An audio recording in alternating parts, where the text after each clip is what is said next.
All right, so in this video we're going to be talking about Mariam Sulakitosis, Kyotosis, or whatever her name was. So let's not reminisce on it. She's a goddamn murderer, so let's not waste too much time on getting her name right.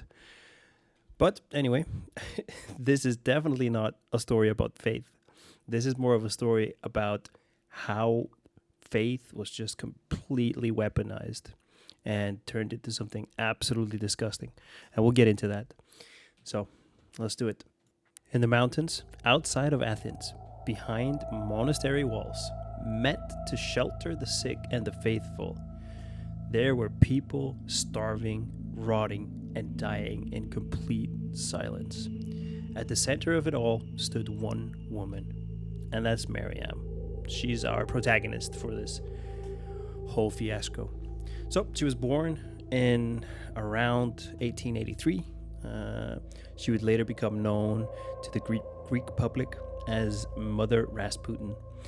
To her followers, she was a holy abscess, but to prosecutors, she was a predator who hid behind prayer, and the bodies just kept piling up behind her. So from the beginning, Mariam understood power. She completely aligned herself with the old calendarist movement, which was a rigid and insular offshoot of the Orthodox Christianity. They completely rejected the authority of the state church. So these communities already distrusted outsiders. They distrusted doctors and all officials, pretty much. Mariam didn't even need to build any paranoia. She only needed to kind of guide it. So that's cooked. Like, if you're already in that state mentally, like, to be distrusting of official authorities, it sounds very much like a bit of a cult opening. So she originally founded the Panagia, and let's try to pronounce this, the Panagia Pevko Vunikoyatrissa monastery.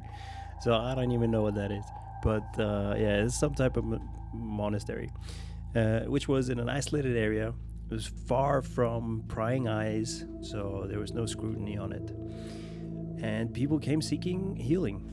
They wanted forgiveness. They wanted some sort of relief and like salvation. Many of them were elderly women, which is very saddening to think about. I mean, when you get to that age where you're vulnerable, and I mean, it's like one of those scam centers, except, she's running the whole show. It's just fucking insane. Anyway, many of them were also alone, and inside the monastery, obedience was not like requested. It was just completely demanded. She ruled with an iron fist, I guess you could say, which is sickening already. So her former residents later described a world she had concocted, I guess, just completely ruled by fear. Questioning Mariam was treated as a sin. Disobedience was framed as demonic influence. So imagine that. You say no to this bitch and she's like, this person is possessed. She goes into the dungeon, please. It's fucking insane. Anyway, punishment came in like forms of isolation. They would starve. There would be beatings, and then obviously there would be some sort of humiliation act. Because why not? The cherry on top. Some women were locked in basements. Others were denied food for days. Mariam's control extended beyond the body. It reached into the bank accounts, the deeds, and wills. Imagine that. So she is an Indian call center scammer. That's crazy. Anyway, women entering the monastery were completely pressured to donate everything they owned. So homes, land, money, whatever. And it was all just to prove their devotion to her, which is crazy again. So prosecutors later uncovered a vast web of property transfers that placed enormous wealth under Mariam's control. And in multiple cases, donors died shortly afterwards, which, that's foreshadowing for sure. And then there were the sick. The monastery advertised itself as a place of healing, especially for tuberculosis. Oh my god, the English here. Mariam completely rejected modern medicine, which, I mean, 1880, 1890, yeah, modern, not so very modern, but still, you know. But she completely rejected it. She claimed prayer, isolation, and mountain air were good enough. Imagine that. Your doctor prescribes you one fresh breath of mountain air. Anyway, but of course, in reality, like, the patients she had were malnourished, they were untreated, and they were just left to deteriorate. So many of them died extremely slowly. By the time authorities intervened, the damage was already irreversible. In December of 1950, so this is getting really close to modern times. This is what, 75 years ago?